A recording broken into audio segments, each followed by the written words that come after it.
And we're back! Hey guys, it's Tuesday morning, and you know what that means. It is weekly hobby talk. Let's go ahead and dig right into it.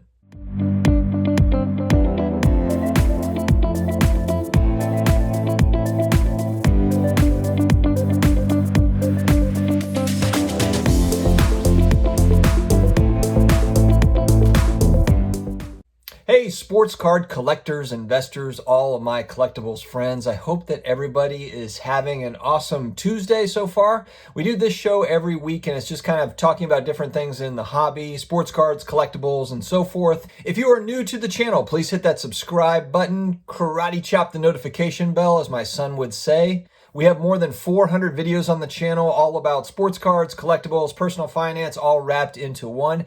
And if you want to help support us even further, we do have Amazon links in the video description, and any qualifying purchases made through those links, we do get a small piece of the pie there. So very much appreciated. All right, there is a new Project 2020 called Project 70, and essentially to me it looks like the same sort of Project 2020 type stuff, just 70 different artists that are involved in it. And I don't know, I think that as much as I like the look of the Project 2020 cards, it's just kind of watered down to me at this point now. I think that just because Project 2020 was such a large set and just went on for months and months, they kind of really...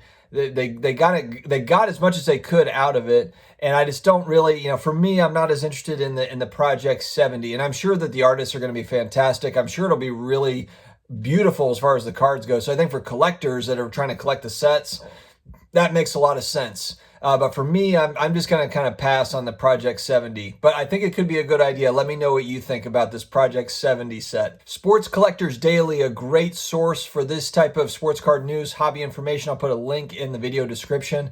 They are reporting that it is a done deal. PSA, Nat Turner, they have completed the transaction. So what a lot of collectors, investors wanted to happen with the new ownership is happening. How quickly all of these things will turn around and, wait times speed up. I think that's still to be seen. I don't think it just automatically means that, all the cards start getting graded faster and start coming back. But Nat Turner did say, and I will quote him here, he said, "The collectibles markets require scalable, modern infrastructure to support the maturation of the industry."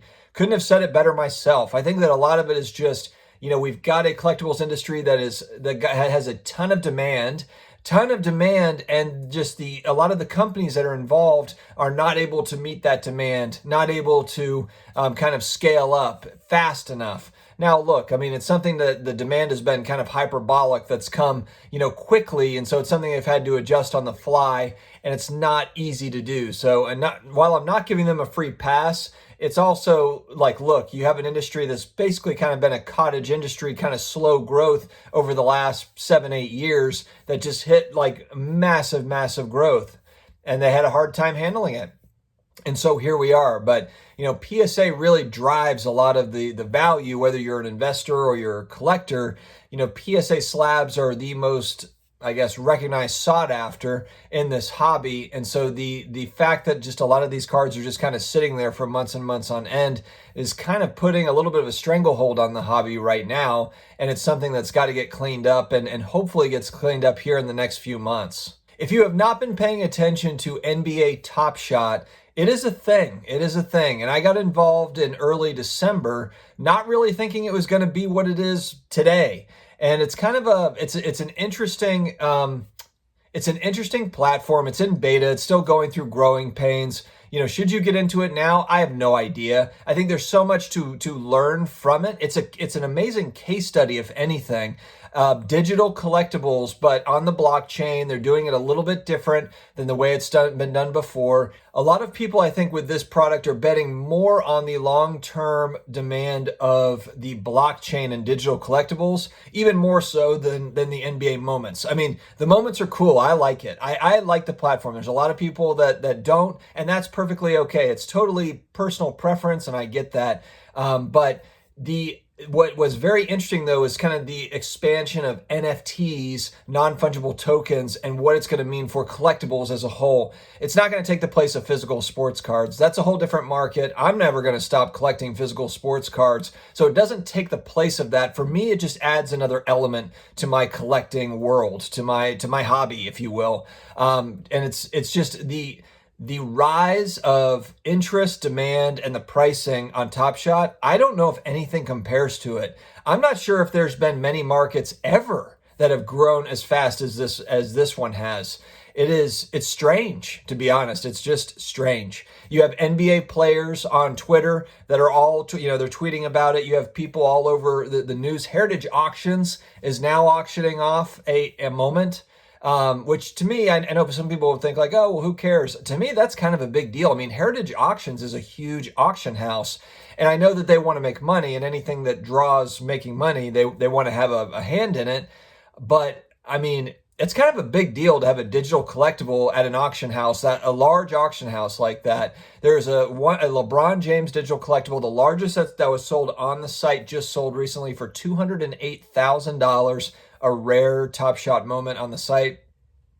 It defies logic, and I get it. I'm beyond kind of it's just a YouTube video or it's just a YouTube clip or whatever. I get it. I understand kind of where folks are coming from, but it's just different than that. So, and I understand if it's not your thing, totally get it. But the rise of it has to be respected, and the big question is there going to be a future to it? Is it going to grow from here? And that's what a lot of people are watching very closely.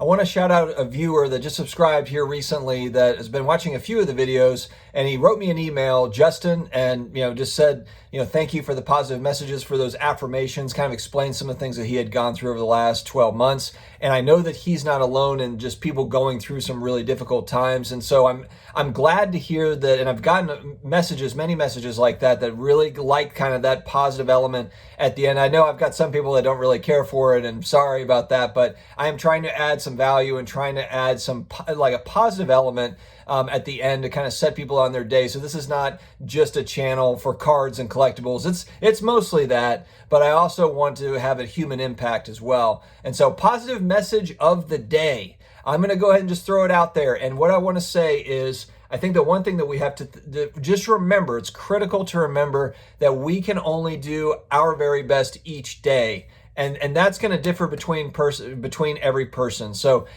for me, I want to wake up, I want to give, whether it's personal life, professional life, whatever it is, finances, relationships, I want to just give it my best every single day. We're always juggling a lot of balls, wearing a lot of hats, and all you can do is your best. So don't beat yourself up. If you're giving it your all, and if you are, if you can improve in certain areas or whatever, we're always working at it, but all you can do is your best, not based on anyone else's expectations. So it doesn't matter what anyone thinks your best is. All that matters is what you think, and you doing your best, and you being confident in that, in your life, building a life.